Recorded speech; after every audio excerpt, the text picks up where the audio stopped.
नमस्कार दोस्तों, मैं प्रतीक सिंह एनालाइजर के रिवीजन क्लास में आप सबका स्वागत करता हूं। आइए आते हैं हमारी क्लास की ओर। रिवीजन क्लास है भूगोल ज्योग्राफी का वीडियो नंबर 19। टॉपिक है आपका भारत के पर्वत एवं पहाड़ियां पार्ट 7, अर्थात सिर्फ इसी टॉपिक से आप 70 क्वेश्चन आज आप देख लेंगे। हाँ सर, ये सर आपका सोमवार से शनिवार दोपहर 1 बजे यूट्यूब चैनल पर बिल्कुल फ्री उपलब्ध होता है, तो इसके साथ जुड़िए, अधिक से अधिक इसका लाभ उठाइए। आप कहीं से पढ़ रहे हैं, किसी कोचिंग से पढ़ रहे हैं, किसी पुस्तक से पढ़ रहे हैं, कोई मैटर नहीं करता। इस सीरीज से आप पढ़िए, आपको देखिएगा इसके बाद आप पूरा जब तक ये सीरीज चली, अगर आप पूरा सीरीज फॉलो कर लिए, उसके बाद आप कोई इसी एग्जाम में बैठिएगा, आपको पूरा क्वेश्चन यहीं से देखने मिलेगा। इस बात की निश्चिंत रहिए आप। समझ में आया बात? इसलिए इससे जुड़िए और अपने आप को अधिक लाभान्वित कीजिए, अधिक से अधिक अपने आप को फायदा पहुंचाइए, अपने ज्ञान का स्तर और बढ़ाइए। ठीक, क्योंकि हम एकदम सीक्वेंस में चल रहे हैं, एकदम टॉपिक वाइज, और टॉपिक में जितने महत्वपूर्ण क्वेश्चन हम सब करा देते हैं, तो आपको कुछ भी नहीं बचने वाला। पूरे प्रीवियस ईयर हम करा रहे हैं, जो पढ़े होंगे उनको पता होगा। हाँ सर, और पूरे एक्सपेक्टेड क्वेश्चन जो बनेंगे आने वाले समय में, वो भी हम करवा रहे हैं। और तीसरी बात, जो करंट में मुद्दे रहते हैं ज्योग्राफी के, उनको भी हम करवा रहे हैं। तो आपसे एक भी क्वेश्चन नहीं छूटने वाला दोस्तों।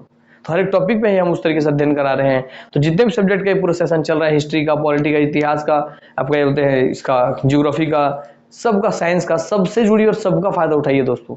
एकदम सीक्वेंस से अपना टाइम टेबल बनाइए। ऐसे भी आपको 10-12 मिनट में पूरा कोर्स हो जाता है। तो कुल मिलाकर के अगर आप 6 सब्जेक्ट पढ़ते हैं तो 1 घंटे में आपको पूरा 6 सब्जेक्ट रेडी हो गया। सोचिए कि कहीं भी आपका किसी भी प्लेटफॉर्म पे 1 घंटे में 6 सब्जेक्ट कोई पढ़ाता है नहीं, मगर यहाँ आपका 10-10 मिनट का लगभग क्लास हो रहा है मान लीजिए, तो आप सोचिए 1 घंटे में 60 मिनट, तो 6 क्लास आप देख लिए 1 घंटे के अंतर्गत। समझ में आया बात? फिर शाम को आप 2 घंटे और दिए तो थ्योरी भी आपका रेडी हो गया, कंप्यूटर और जो सब्जेक्ट अभी चल रहा है बायोलॉजी का। तो इसलिए बहुत अच्छे से पढ़िए दोस्तों, बहुत ध्यान लगा पढ़िए दोस्तों, क्योंकि पढ़ने का बहुत जरूरत है। ठीक, चलिए, क्योंकि हम लोग को टाइम पास नहीं करना है, माता पिता को पोस्ट लेके अपना नाम रोशन करना है। 10 क्वेश्चन टोटल पढ़ाऊंगा, सबका आंसर आपको ऐसा देना है, 1 A 2 B 3 C, सबका आंसर देना है। लास्ट में आपको बताना 10 में से आपके कितने सही हुए, है ना? हाँ सर, आप बताएंगे आपके कितने सही हुए 10 में से। उस आधार पे हम देखेंगे कि बच्चों का ज्ञान कितना है। अगर बच्चों का ज्ञान हमको लगेगा कम है, तो हम उसके लिए थ्योरी क्लास बिल्कुल फ्री हम बच्चों के लिए लेकर के आएंगे दोस्तों। इसलिए कमेंट करना ना भूले। अगर आप कमेंट में आपका आधार कमजोर है, बेस कमजोर है, हमको लगेगा कि बहुत कम सही कर पा रहे हैं बच्चे क्वेश्चन, तब उनके लिए बिल्कुल फ्री में थ्योरी क्लास लेके आएंगे। इसलिए कमेंट जरूर कीजिए। अगर आपको 10 में से 7 आ रहा है तो आप सही दिशा में है, तैयारी करते रहिए। 7 से 1 भी नंबर कम है तो और अधिक मेहनत कीजिए, आपको और अधिक मेहनत की आवश्यकता है, तभी आप किसी पोस्ट को हासिल कर पाएंगे। आइए आते हैं हम आगे नेक्स्ट क्वेश्चन पे। क्वेश्चन आपका, पश्चिमी घाट के संबंध में निम्न कथनों पर विचार कीजिए, है ना? हाँ सर, विचार कीजिए दोस्तों, बताइए, विचार करना है भैया।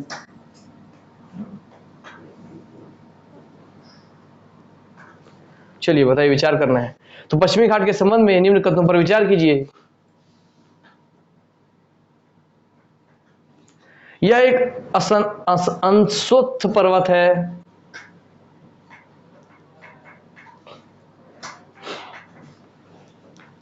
इसका पूर्वी ढाल क्रमशः नीचा होता हुआ पठार है। यह इसका उत्तरी खंड लावा बेसाल्ट से आच्छादित है। ठीक, हाँ सर, आइए देखते हैं आंसर दोस्तों इसका। उपयुक्त तत्वों में से कौन सा सही है? पश्चिमी घाट का बात कर रहे हैं, ठीक है। 1 और 2, 2 और 3, 1 और 3 या 1 2 3 तीनों सही है। आंसर देखो दोस्तों इसका 1 2 और 3 तीनों सही है, अर्थात आपको पश्चिमी घाट का पूरा जानकारी एक ही वीडियो में मिल गया। ठीक, इस बात का ध्यान रखेंगे। चलिए, एक अंशोत्थ पर्वत है, ठीक, हाँ सर। इसका पूर्वी ढाल क्रमशः नीचा होता हुआ पठार है, ठीक, हाँ सर। और इसका उत्तरी खंड लावा बेसाल्ट से आच्छादित है। पश्चिमी घाट की पूरी जानकारी आपको पता चल गई। चलिए आते हैं नेक्स्ट क्वेश्चन पे। कोडाई कनाल किस पहाड़ी में स्थित है? तो कोडाई कनाल किस पहाड़ी में स्थित है आपको बताएंगे। अन्नामलाई, पालनी, बूंदी, अमरकंटक। सर इजी है बहुत। कोडाई कनाल आपके पालनी में स्थित है दोस्त। कोडाई कनाल सुन के सीधा लोग अन्नामलाई मार देते हैं जैसा लगता है करके, मने दोस्त कोडाई कनाल आपके पालनी की पहाड़ियों में स्थित है। कहाँ सर? पालनी की पहाड़ियों में। कैसे याद रहेगा सर आपको बताइए, है कि गर्भनाल जो होता है वो बच्चों माँ के पेट में पलता है, तो कोडाई कनाल का गर्भनाल, हाँ सर, कोडाई कनाल का गर्भनाल, और गर्भनाल सर पल रहा है माँ के गर्भ में। हाँ सर, याद रहेगा हमको, कोडाई कनाल से गर्भनाल और पल रहा है पालनी में। ठीक, निम्नलिखित में से कौन सी पहाड़ियां राजस्थान में विंध्यन पर्वत श्रेणी का विस्तार है? मुकंदरा है पहाड़ियां, डोरा पर्वत, अलवर पर्वत और गिरवा पर्वत। तो कौन सी पहाड़ियां राजस्थान में विंध्यन पर्वत श्रेणी का विस्तार है? मतलब विंध्य पर्वत श्रेणी जब राजस्थान में घुसी तो किस नाम से जानी जाती है? क्योंकि विंध्य पर्वत श्रेणी एमपी में विंध्य पर्वत कहलाती है, और जब राजस्थान में घुसती है तो किस नाम से जानते हैं? उसका आंसर सर आपका मुकंदरा पहाड़ियां। ठीक, हाँ सर। तो विंध्यन बनी मुकंदरा, याद रखेंगे इस बात का। जब घुस गई राजस्थान तो क्या करेगा? बंदरा। ठीक, हाँ सर। तो मुकंदरा, चलिए मुकंदरा कब देता है, इसी को मुकुंदरा दे देता है, हाँ सर। चलिए याद रखेंगे, ठीक। निम्न में से कौन सी पर्वतीय चोटी पूर्वी घाट में अवस्थित नहीं है? पूर्वी घाट में नहीं है, अर्थात पूर्वी घाट को छोड़ के होना चाहिए। तो गलीकोंडा, सलहेर, सिंकरामगट्टा, मादुगुला कोंडा। सर ऐसा तो क्वेश्चन ही हम नहीं देखे थे सर, ये कहाँ से लाए आपका क्वेश्चन यार? आएगा तो हमारा तो पूरा छूट जाएगा, बस इसीलिए तो लेके आए हैं। अब आप पढ़ लिया लाइजर में, आप एक नजर देख लिया, अब आपसे नहीं छूटेगा एग्जाम में। और आपसे नहीं छूटेगा मतलब आप बना के आएंगे, मतलब बाकियों से छूटेगा, और आप उनकी तुलना में आप पहले पहुंच करके इसी क्वेश्चन से उस किसी पद को हासिल आप कर लेंगे। इसलिए आप पढ़िए, बोलता हूँ, बार बार बोलता हूँ, जुड़िए, क्योंकि बहुत ज्यादा मेहनत किया जा रहा है आपके लिए क्वेश्चन लेके आने में। तो कौन सी पर्वतीय चोटी पूर्वी घाट में अवस्थित नहीं है? तो है आपका सलहेर, जो है आपका पूर्वी घाट में नहीं है, अर्थात सलहेर को छोड़ के याद रखेंगे गलीकोंडा, सिंकरामगट्टा, मादुगुला कोंडा। तो कोंडा कोंडा और गट्टा आपका कहाँ आता है सर? आपके शुद्ध लास्ट से याद रखिए, कोंडा कोंडा या गट्टा आपके पूर्वी घाट की तरफ के लोगों को बोल रहे हैं, सिंकराम, मादुगुला और आपका गली, ठीक, हाँ सर। चलिए आगे बढ़िए। ये हमारा 1 ईयर का पूरा कोर्स है दोस्तों। आपको इस कोर्स में इस प्राइस में मिलेगा अलग अलग कैटेगरी में, व्यापम, पीएससी प्री का 3,999, 3,599, 4,599 में। और अभी ऑफर में आपको सिर्फ केवल शुरू के 50 विद्यार्थियों को 2,199 रुपए में मिलेगा।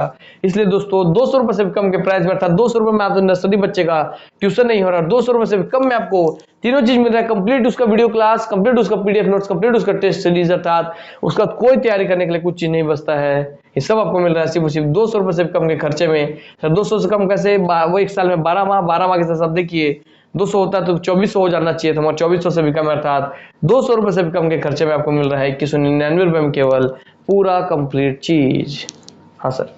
या तो सिर्फ अन्य क्लासिक का कोचिंग के पास आप पढ़े होंगे, जानते होंगे, जो जानते हैं, तो सिर्फ वीडियो क्लास का रेट ये होता है। इस प्राइस में तो वीडियो क्लास भी नहीं मिलता है, और हमको इस प्राइस में तो तीनों चीज दे रहे हैं, वो तो तीनों चीज इस प्राइस पे भी नहीं देते हैं। चलिए, तो इसलिए आप जो पढ़ते हैं बच्चे उनको जानकारी होगी, जो नए हैं उनको भी धीरे धीरे पता चल जाएगा। तो जिनको जुड़ना है तुरंत जुड़ लीजिए, ताकि आपको इस प्राइस में वो कोर्स मिल जाए, नहीं तो आपको उसी प्राइस में कोर्स खरीदना होगा। बाकी जानकारी स्क्रीन पे दी हुई थी, कुछ समझना होगा तो व्हाट्सएप करके आप पूछेंगे। उनको पैसे का दिक्कत है वो इंस्टॉलमेंट में केवल 999 रुपए के इंस्टॉलमेंट दे करके पढ़ाई शुरुआत कर सकते हैं अपनी इसी 1 ईयर प्लान के साथ। और जो पुराने स्टूडेंट हैं उनको पूरा सिर्फ और सिर्फ ओनली 999 रुपए में पीछे के 4000 का कोर्स, 2200 का कोर्स सिर्फ उसे मिलेगा 999 रुपए में शुरू के 50 स्टूडेंट को। तो आप भी अगर पढ़ना है तो दोस्तों सोचिए मत, शुरू के 50 स्टूडेंट में नाम लिखा करके इसका लाभ उठाइए। और बाकी जानकारी स्क्रीन पे थी दोनों, और कोई जानकारी फिर भी चाहिए होगी तो इस नंबर पे व्हाट्सएप करके पूछ लेंगे। आइए क्वेश्चन पे आते हैं सीधा। सूची को सूची 2 से सुमेलित करना है। राज्य दिया उसके सबसे ऊंची चोटी दी है। केरल की कौन है? सही, सीधा आते हैं सर, ऑप्शन बताएंगे 1 3 4 2 2 3 4 1 3 4 2 1 1 2 3 4। सर उधर केरल है, नागालैंड है, उत्तराखंड है, तमिलनाडु, इधर आपका दुद्धा बेटा, नंदा देवी, अनाईमुड़ी और सारामती। आंसर सर इसका 3 4 2 1, अर्थात केरल का है अनाईमुड़ी। अर्थात अनाईमुड़ी जो पर्वत चोटी है, सबसे ऊंची चोटी, वह केरल की है सर, और दक्षिण भारत की भी है सर। हाँ सर।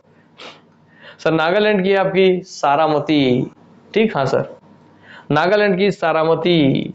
नाग साब देख करके सारामती हमारा भ्रष्ट हो जाता है, तो नाग साब देख करके नाग से आपका नागालैंड, और सारामती भ्रष्ट हो जाता है, सारामती भ्रष्ट होने से सारामती हो गया आपका।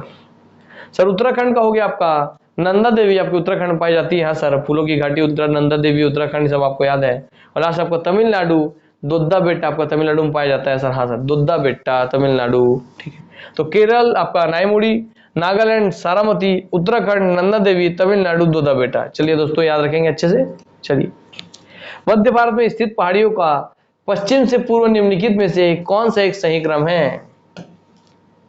मैकाल, सतपुड़ा, महादेव और छोटा नागपुर, सतपुड़ा, महादेव, मैकाल और छोटा नागपुर, मैकाल, महादेव, सतपुड़ा, छोटा नागपुर, या सतपुड़ा, महादेव, छोटा नागपुर, मैकाल। तो मध्य भारत में स्थित है ये।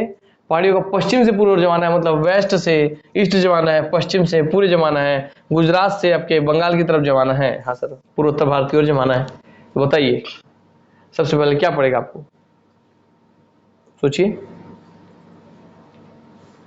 ठीक। चलिए आंसर दोस्तों इसका आपका सतपुड़ा, महादेव, मैकाल और छोटा नागपुर, ठीक। हाँ सर, तो सतपुड़ा सबसे पश्चिम, उसके बाद महादेव, उसके बाद मैकाल, उसके बाद आपको छोटा नागपुर पड़ता है। बहुत इजी था दोस्तों, क्योंकि सतपुड़ा का हिस्सा महादेव था, तो सतपुड़ा का जो पूर्वी हिस्सा है वो महादेव कहलाता है। हाँ सर, ये जान गए आप। और उसके बाद आपका पढ़ा है मैकाल। मैकाल महादेव का पूर्वी हिस्सा मैकाल है सर, क्या रखिए। और फिर आपका पड़ता है छोटा नागपुर। हाँ सर, तो सतपुड़ा, महादेव, मैकाल और आपका छोटा नागपुर। ठीक, हाँ। सत्य है महादेव, मैकाल है छोटा। ठीक, सत्य है महादेव क्योंकि काल हो जाता है छोटा उनके सामने, तो सत्य है महादेव, काल हो जाता है छोटा। ठीक, हाँ। या सत्य है महाकाल, तो महा से महादेव बन जाएंगे, काल सबके महाकाल बन जाएगा, तो सत्य है महाकाल, बाकी सब है छोटे। इस चीज से आपको याद रहेगा, सत्य है महाकाल, छोटे हैं बाकी सब। चलिए, तो क्रम आपको याद रहेगा। हाँ सर। सतपुड़ा क्षेत्र में स्थित श्रेणियों में से पश्चिम से पूर्व की ओर उनकी स्थिति को दर्शाने निम्नलिखित में से कौन सा क्रम सही है? बड़वानी की पहाड़ियां महादेव श्रेणी, मैकल श्रेणी, महादेव बड़वानी, मैकल, महादेव मैकल बड़वानी, मैकल महादेव बड़वानी। आंसर दोस्तों इसका आपका बड़वानी, महादेव और मैकल। ठीक, हाँ सर, अर्थात करें मतलब सतपुड़ा, बड़वानी, महादेव, मैकल। तो बोलते मैं सत्य है महाकाल, तो सत्य है महाकाल, तो सीक्वेंस वही है, और बाकी सब छोटे छोटा नागपुर, और उससे पहले सत्य के बीच में आपका आ जाएगा बड़वानी। ठीक, हाँ सर। सत्य है और सबसे बड़े हैं, सत्य और सबसे बड़े हैं महाकाल, बाकी सब छोटे हैं। तो हाँ सर, सत्य सबसे बड़े हैं, तो सत्य से आपका सतपुड़ा, बड़े हैं से बड़वानी, महाकाल से म से महादेव, महा से, और काल से आपका मैकाल, श्रेणी, और इधर आपका बाकी सब छोटे से छोटा नागपुर। तो सत्य है बड़े हैं महाकाल, बाकी सब हैं छोटे। आइए आगे बढ़ते हैं। कन्याकुमारी से सटी पहाड़ियां है आपकी अन्नामलाई पहाड़ियां, नीलगिरी पहाड़ियां, कार्डेमम पहाड़ियां और सेवराय पहाड़ियां। तो कन्याकुमारी से सटी हुई पहाड़ियां हैं आपकी दोस्तों कार्डेमम की पहाड़ियां। ठीक, हाँ दोस्तों, तमिलनाडु को जो कन्याकुमारी पाया जाता है उससे सटी हुई पहाड़ियां कार्डेमम। कार्डेमम पहाड़ी तमिलनाडु और केरल के बॉर्डर पे है, आपको पता है। हाँ सर। दक्षिण भारत की केरल की सबसे ऊंची चोटी अनाईमुड़ी, ये भी आपको पता है। किस पहाड़ी पर चाय बागान नहीं है? कानन देवन, नीलगिरी, दार्जिलिंग और गिरनार। आंसर दोस्तों आपका गिरनार में आपके चाय बागान नहीं है, बाकी दार्जिलिंग फेमस है उसी के लिए। नीलगिरी में भी चाय और कॉफी होती है, भी पता है आपको। कानन देवन नया है, आप याद रखेंगे, कानन देवन में भी आपकी चाय की बागान है, सिर्फ गिरनार में नहीं है। चलिए लास्ट क्वेश्चन, माउंट एवरेस्ट कहाँ है? पाकिस्तान, भारत, तिब्बत, नेपाल। आंसर लीजिए दोस्तों नेपाल। आंसर होता है खत्म दोस्तों यहाँ पर आप लोगों का। चलिए नमस्कार, जय हिंद, जय भारत, जय छत्तीसगढ़, वंदे मातरम। जो ट्रिक टेक्निक बताया गया है उससे हमेशा याद रखिएगा। ठीक, चलिए